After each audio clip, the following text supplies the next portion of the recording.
పరాభవ అనేటువంటి నామముతో మన ముందుకొచ్చినటువంటి సంవత్సరమే పరాభవ నామ సంవత్సరం. పేరు వినగానే అందరూ గడగడలాడిపోతున్నారు. చాలామంది ఏదో ఏదో ఏదో అనుకుంటున్నారు. ఏమీ భయపడాల్సినటువంటి పని లేదు. అధర్మాత్ములకు పరాభవం, ధర్మాత్ములకు ప్రాభవం పరాభవ నామ సంవత్సరం. ఎందుకంటే నామ ఔచిత్యంలో చూస్తే పరా ప్లస్ భూ ప్లస్ ఆప్ పరాభవతి తస్య భావ కర్మవ. పరా అనేటువంటిది ఉపసర్గ, తిరస్కార పదం భూధాతువు, భూసత్తాయాం అని సంస్కృతంలో ఉండటం చేత ఓడిపోవటం, అవమానింపబడటం అనేటువంటిది సాధారణమైనటువంటి అర్థమైనప్పటికీ పరాభూత తిరస్కృత జనైరితి పరాభవ. అహంకారంతో, అధర్మంతో, మదంతో, డాంబికంతో, ఆచారహీనంగా, అధర్మ మార్గంలో, అసత్యంతో, ఆగ్రహంతో నిత్యం బ్రతికేటువంటి అధర్మాత్ముడికి ఈ సంవత్సరం ఖచ్చితంగా పరాభవమే. ధర్మంలో ఉంటూ, ధర్మంగా జీవిస్తూ, ఇతరులకు ఇబ్బంది కలగకుండా ఉండేటువంటి సత్పురుషులకు ఈ సంవత్సరం పరాభవం కాదు, ప్రాభవనామ సంవత్సరంగా మారబోతోంది. ఇంకొక మాట, పరాభవ.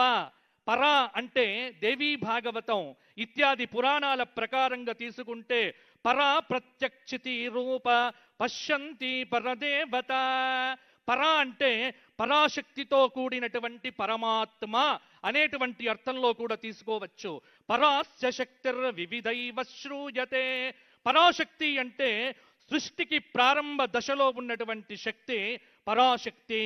వేదశాస్త్రమయీ వాణి యస్యాహసా పరదేవత అని మనకు పురాణ వచనం. వేదశాస్త్రమైన వాక్కులు ఎవరి యందు అయితే ప్రాభవిస్తాయో ఆవిడే పరదేవత. ఆ పరదేవత ఎవరు మనకు? మన తెలంగాణ తల్లే మనకు పరదేవత. అందుకే ఈ సంవత్సరం ఒక పద్యం నాకు చూడగానే అనిపించింది. తెలంగాణ తల్లి దీవనల్ వెల్లి విరయగా, తెలంగాణ తల్లి దీవనల్ వెల్లి విరయగా, పరాభవమున రేవంతుని ప్రగతి పతాకం ఎగురగా, సిరి సంపదలతో నిండాలి నీ కోటి హృదయాలో, నిత్య కళ్యాణమై వెలగాలి మన తెలంగాణ ప్రజల ఊపిరిలు. ఇది తెలంగాణ మీద రాసుకున్నటువంటిది.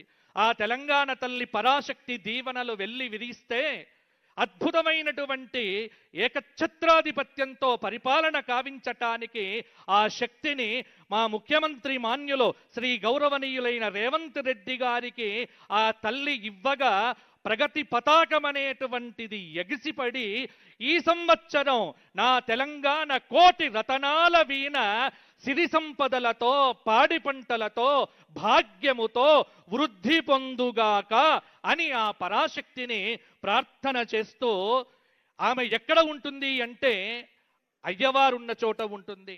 కాబట్టే ఈ సంవత్సరానికి అధిష్టాత ఎవరు అంటే పరా ప్లస్ భవః, భవుడు శంకరుడు, సాంబ సదాశివ పరంధాముడు.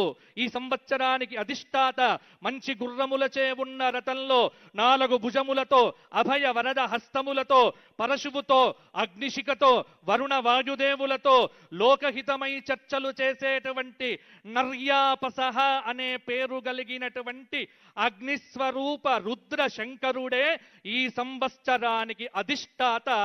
ఆ రుద్రుడు శివుడై ఈ తెలంగాణ ప్రజలందరినీ కాపాడుగాక, వేములవాడ రాజరాజేశ్వరుడై. ఈ పరాభవ నామ సంవత్సరం 384 రోజులతో 13 మాసములతో విరాజిల్లుతున్నది. మొత్తం 13 మాసములు 384 రోజులు. మరి సంవత్సర ఫలితం ఏమిటి? ఇంత చెప్పారు కానీ అంటే ఇది లాజిక్కులతో చూడకండి, మ్యాజిక్కులతో ఆలోచించకండి, ఇదే హేతుబద్ధంగా మీరు ఎప్పుడు కూడా హేతువులతో చూడకండి. విశ్వాసంతో, విధేయంతో, నమ్మకంతో సనాతన ధర్మాన్ని ఎవరైతే అనుష్ఠిస్తారో వారికి పంచాంగం అనేటువంటిది ఖచ్చితంగా ఫలించి తీరుతుంది. నమ్మని వాడు ఎప్పుడు పంచాంగం చూడాల్సిన పని లేదు. పరాభవాబ్దే రాజానః ప్రాప్నువంతి పరాభవం భవంతి క్షుద్రధాన్యాని ప్రభూతాని సువృష్టయః. ఇది ఈ సంవత్సర ఫలిత శ్లోకం. అంటే ఒక్కటి మాత్రం కనిపిస్తూ ఉన్నది.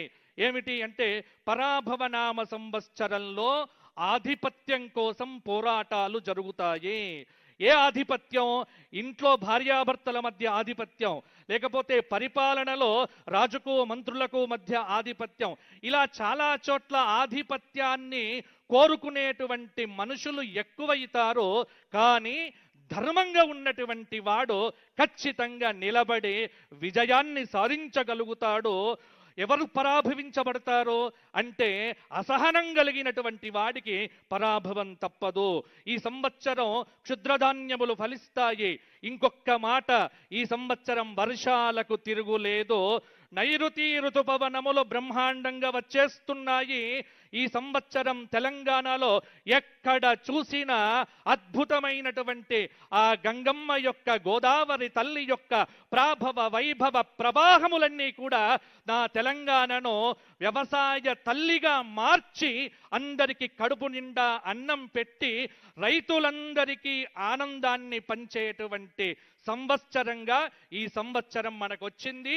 కాబట్టి చింతవద్దు, చికాకు వద్దు, కలిసి కట్టుగా పనిచేస్తే విజయం అనేటువంటిది ముంగిటనే ఉంటుంది. మనలో మనం పోట్లాడితే కుటుంబం పాడైపోతుంది.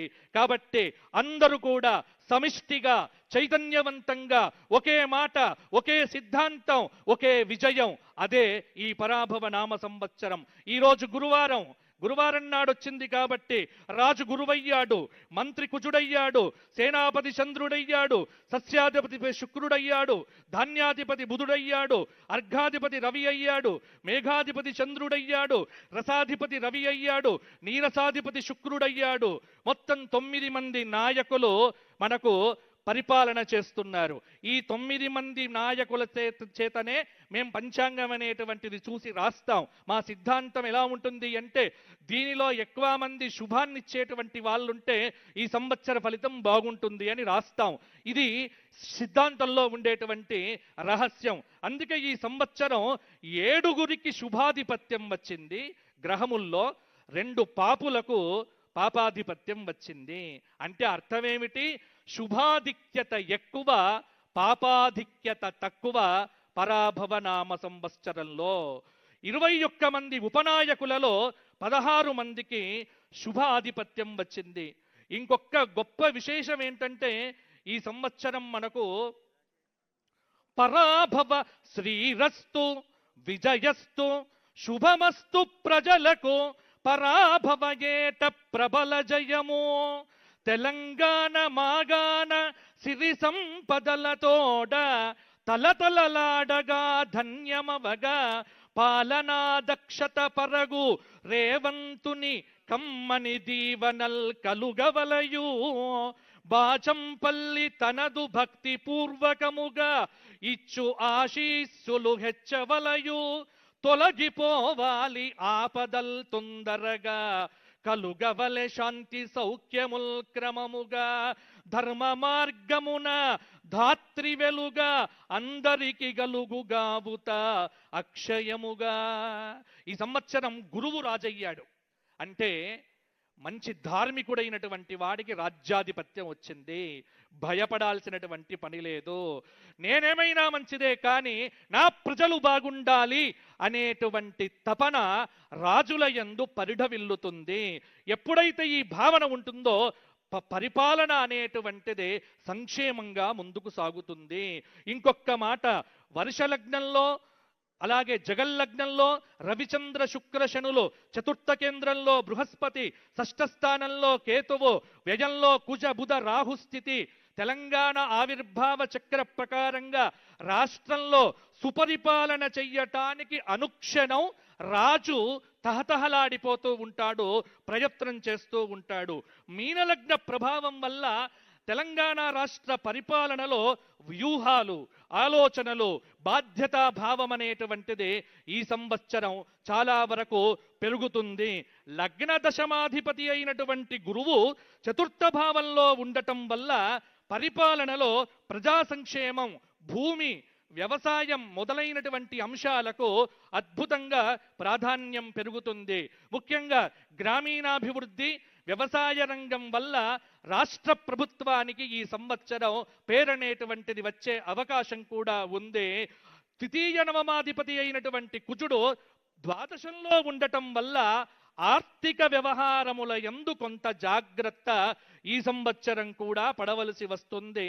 అందరికంటే చిక్కెవరికి అంటే ఆర్థిక శాఖను చూచేటువంటి వారికే చాలా చిక్కు. ఏమిటి అంటే నిధులు నిధులు నిధులు అంటారు, ఉండండి ఉండండి ఉండండి అంటారు. ఈ సంవత్సరం కూడా ఆర్థికంగా కొంత ఇబ్బంది పడక తప్పదు. ఈ విషయంలో కఠినాతి కఠినమైన నిర్ణయములుంటేనే పరిపాలన బాగుంటుంది, కానీ లేకపోతే ఆర్థికంగా ఇబ్బంది అనేటువంటిది తప్పదు అని ద్వితీయ నవమాధిపతి అయినటువంటి కుజుడు వ్యయస్థానాన్ని సూచిస్తూ చెప్తున్నటువంటి ఫలితం ఇది. షష్ఠభావంలో కేతువు ఉండటం ఆరోగ్య రంగం కానీ ఆరోగ్యపరమైనటువంటి శాఖలో కానీ తప్పకుండా కొంత అద్భుతమైనటువంటి ప్రక్షాళన జరుగుతుంది.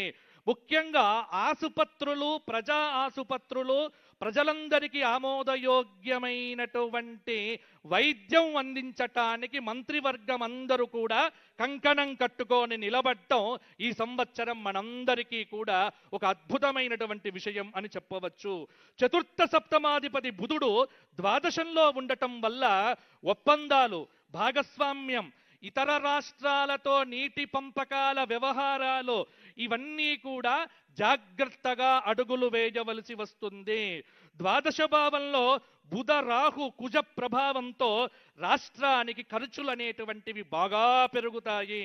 తృతీయ అష్టమాధిపతి అయినటువంటి శుక్రుడు లగ్నంలో ఉచ్చస్థితిలో ఉన్నందువల్ల స్త్రీలు కాని, కళలు కాని, సంస్కృతి కాని, దేవాలయం కాని, సంక్షేమ రంగాలు కాని, చలనచిత్ర రంగం కాని, మీడియా రంగం కాని ఇవన్నిటికీ అద్భుతమైనటువంటి వృద్ధి.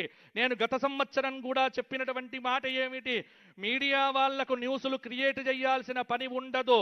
పుష్కలంగా వార్తల మీద వార్తలు, వార్తల మీద వార్తలు, ప్రతిరోజు సంచలనమే తప్పకుండా మీడియాకుంటుంది.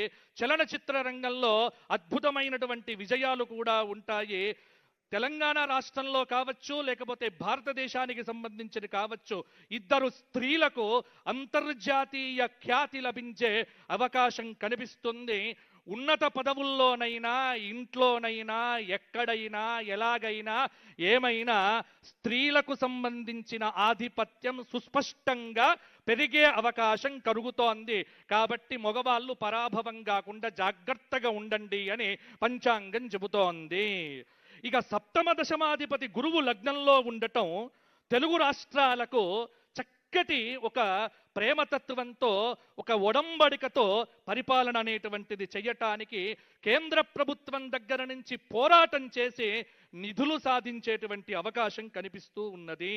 ముఖ్యంగా భాగ్యంలో చంద్రరాహు సంయోగం, న్యాయస్థానాల యొక్క జోక్యం పరిపాలనలో విపరీతం అవుతాయి. ఈ సంవత్సరం కూడా భారతదేశం మొత్తం మీద కొన్ని చట్టాల మీద బహిరంగ చర్చలనేటువంటివి, దానికి న్యాయస్థానాల యొక్క వత్తాసు కానీ ఈ సంవత్సరం మనం విరివిగా చూస్తాము. ముఖ్యంగా అంతర్జాతీయ న్యాయవేదిక పైన భారతదేశం అనేటువంటిది తిరుగులేని ముద్రను సాధించబోతున్న సంవత్సరం. భారతదేశము ఇతర దేశాలకు పరాభవం చేసే సంవత్సరమే ఈ పరాభవ నామ సంవత్సరము. అది స్పష్టంగా ఉంది. అయితే ఈ సంవత్సరం ఎవరు జాగ్రత్తగా ఉండాలి అంటే భాగవతంలో దశమ స్కంధంలో ఒక శ్లోకముందు. ఏమిటి? యదా దేవేషు వేదేషు గోషు విప్రేషు సాధుషు ధర్మే మయిచ విద్వేష సవా ఆశు వినశ్యతి. శుద్ధ సాధులందు సురలందు శృతులందు గోవులందు విప్రకోటియందు ధర్మ పదవియందు తగలినాయందు వాడెన్నడలుగు వాడె హింసనుందు. మంచివారిని తిట్టడము, అలాగే దేవతల నింద, వేదాన్ని నిందించడము, గోవులను నిందించడము, బ్రాహ్మణులను నిందించడము, ధర్మాన్ని నిందించడము, ఇవన్నీ కూడా ఎవరైతే చేస్తారో వాళ్లకు హింస తప్పదో, వాళ్లకు పరాభవం ఈ సంవత్సరం జరిగి తీరుతుంది అని పరాభవ నామ సంవత్సరం చెబుతోంది. అందుకే మౌనం మంచిది, ఎక్కువగా మాట్లాడొద్దు. మైకులు ఇచ్చినప్పటికీ కూడా ఎంత తక్కువ మాట్లాడి ఎక్కువ పనిచేసేటువంటి నాయకుడికి అందరూ కూడా దండలు వేసి పట్టం కడతారో అది ఈ సంవత్సరంలో మనం జాగ్రత్తగా చూడవచ్చు. కాబట్టి మౌనేన కలహన్నాస్తి. యూట్యూబుల్లో వ్యూస్ కోసమో దానికోసమో పిచ్చి పిచ్చి తమ్ములైన్లు పెట్టి సనాతన ధర్మాన్ని అన్నింటినీ కూడా ఇబ్బంది పెట్టేటువంటి వాళ్లకు పరాభవం తప్పదు.